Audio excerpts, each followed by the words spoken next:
깊은 밤, 식당 앞으로 찾아온 초췌한 몰골의 의문의 남자. 복남장어 사장 천복남과 그의 가족들은 함께 그 남자를 보게 되는데, 그 남자는 바로 5년 전 방파제에서 낚시를 하다 큰 파도에 휩쓸려 실종된 아들 천덕구였습니다. 덕구는 5년간 기억을 잃고 이른바 염전노예 생활을 하다 도망쳐 나왔는데요. 실종 후 사실상 사망 상태가 된 덕구의 사망보험금 10억으로 가족들은 지금의 복남장어 건물을 마련하게 됐습니다. 제대로 된 돈벌이도 못하던 덕구가 죽어서 효도한다는 말을 들었지만 돌아온 덕구를 걱정하고 기뻐하는 가족들이었죠.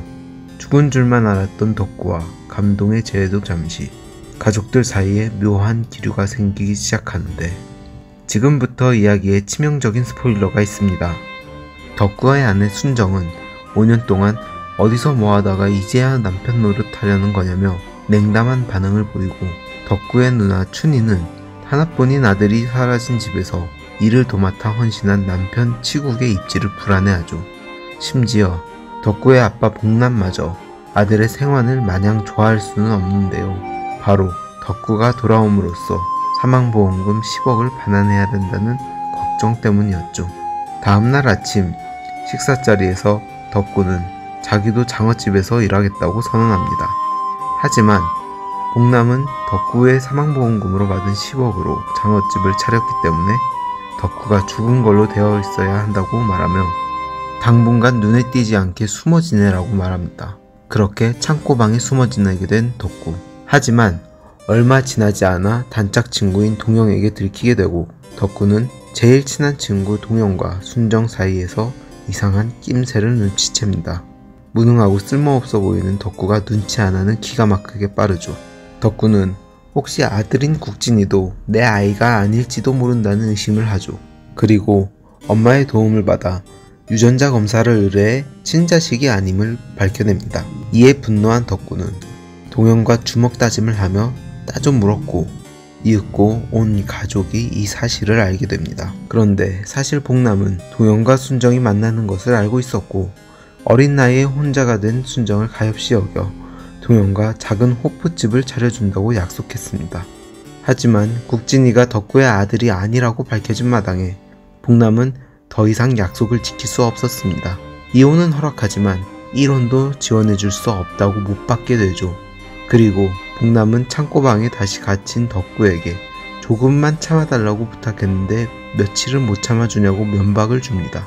한순간에 친구와 처, 그리고 아이까지 잃게 된 덕구. 그런 덕구의 미쳐버릴 것만 같은 심정도 이해갔지만 드디어 장어집으로 자리를 잡고 가난에서 벗어나 떳떳하게 살만 했는데, 덕구로 인해 모든 게 무너져버리게 된 가족들의 입장도 이해돼서 참 난감했습니다. 속으로 덕구야 10억이잖아 조금만 버텨봐 하면서도 만약 내가 덕구면 억울해서 잠도 안 올 것 같다는 생각이 드는 아이러니한 상황입니다. 물론 제 입장에선 가족의 입장에 손을 들어주고 싶긴 했습니다. anyway, 그 후 극은 점점 파국으로 치닫습니다. 가족들은 덕구를 정신병원에 입원시키자고 결론을 내고 마지막으로 생일상을 차려주기로 합니다. 덕구의 생일날, 역시 눈치 하나는 기가 막힌 덕구는 그날이 자신의 최후의 만찬이라는 것을 직감했고 순간 기지를 발휘해 차키를 가지고 도주합니다. 가까스로 덕구를 잡아오는데 성공한 가족들. 하지만 이번엔 순정과 함께 내쳐지며 화가 난 동영이 덕구가 살아있다는 사실을 동네에 소문낸다고 협박했고, 몸싸움 끝에 머리에 돌을 맞고 쓰러집니다. 그 틈을 타 도망치는 덕구. 참 어디로 튈지 모르는 대단한 놈입니다.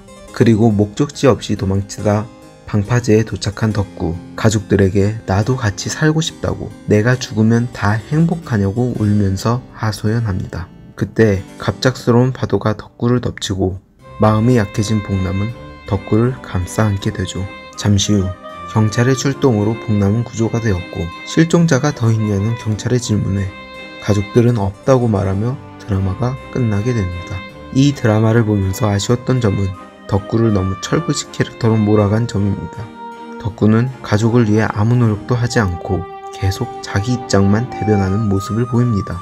차라리 염전 노예 생활을 하면서 힘들었던 과거를 좀 더 세밀하게 표현해줬다면 덕구라는 캐릭터의 감정이입이 됐을 텐데 5년이라는 긴 세월이 지나 갑자기 돌아온 덕구가 정착된 가족들의 삶을 속물이째 뒤흔들려고만 하는 것 같아 보였습니다.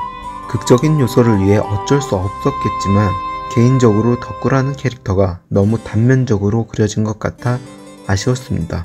오히려 우현이 연기한 복남이라는 캐릭터에 더 설득되었는데 복남은 가족을 위해 덕구를 비정하게 대하면서도 마지막에 가족과 함께 하고 싶었다는 덕구의 말에 감정적으로 흔들리며 남은 가족도 책임져야 하지만 덕구를 사랑하는 아버지의 마음도 잘 표현해줬습니다. 아무튼 이 드라마는 씁쓸한 뒷맛을 남깁니다. 결국 덕구는 다시 실종되었고 과연 가족들은 행복하게 살았을까요? 최근 모 방송사에서 화제됐던 VR로 죽은 가족을 만나는 다큐멘터리가 생각났습니다. 죽은 가족을 한 번이라도 보고 싶다는 간절함에 가상인 줄 알면서도 현실처럼 받아들이는 모습은 보는 이들로부터 안타까움을 자아냈습니다. 저는 신이 내게 죽은 가족을 하루 동안 보게 해줄 테니 1억을 내라면 전 재산을 털어서라도 기꺼이 1억을 낼 것이고 지금 가족이 살아있음에 1억씩 번다고 생각할 것이라는 멋진 댓글을 보며 눈물을 흘린 기억도 있습니다. 이처럼 아무리 미워도 가족이라는 관계는 쉽게 끊을 수 없고 무엇과도 바꿀 수 없는 특별한 존재입니다. 그래서 이 드라마는 중요한 질문을 하는 것 같습니다. 가족들에게 덕구는 결국 10억 원보다 못한 존재였을까요? 덕구가 사라지고 얻은 10억 원으로 과연 가족들은 행복했나요? 오늘 리뷰는 여기까지입니다. 재밌게 보셨다면 좋아요와 구독 부탁드립니다.